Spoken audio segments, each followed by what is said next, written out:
Hi, Jerome Harlington from Trailblazing Wine and TWTV, offering hints and tips to get the most enjoyment out of your wines. Well, how's it all going? You know, we're racing towards Christmas now. I've got the whole family coming down and feel very disorganised. But I thought this week I'd talk to you a little bit about port, because it can be something we receive as a gift this time of year, and I'm often asked how best to serve it, because it can be pretty confusing. Now, I'm not going to talk too much about how it's made, but basically the starting process is very similar to wine. So the grapes are crushed, fermentation starts, but where it differs is they add grape spirits during fermentation, which cuts the fermentation in its tracks, leaving residual sugar, which is why port can be sweet. There are then two ways of aging port. One is barrel aging and the other is bottle aging.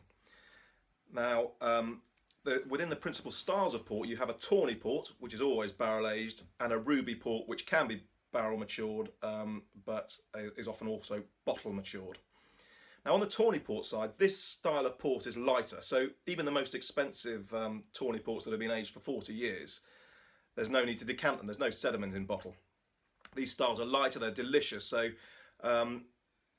your basic tawny and 10-year-old tawny port, if you receive a bottle of that over Christmas, I would recommend even putting in the fridge for a little bit. There are no tannins, or very few tannins, and it's lovely, slightly chilled, and delicious with sort of mixed nuts, that sort of thing. It's got a nutty aroma to it anyway, so of almonds, that sort of thing. So to have a mixed selection of nuts with tawny port is delicious.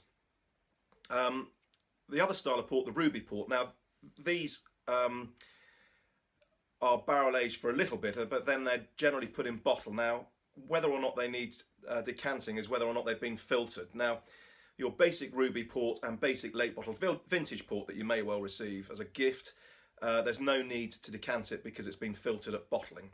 Now, these ports are slightly fuller bodied. These ports are brilliant with Stilton or mince pies or Christmas pudding, that kind of thing. A really heartwarming port, enjoyed by the fire, have it at room temperature.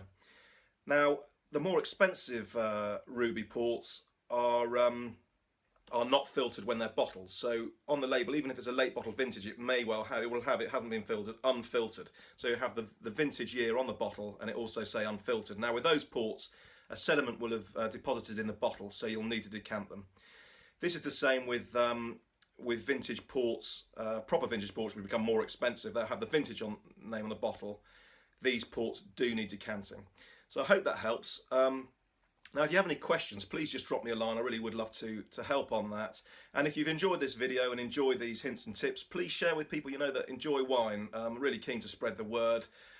So if you like this and got something out of it, please do spread the word. So I hope that helps, and have a fantastic Christmas, and see you next week.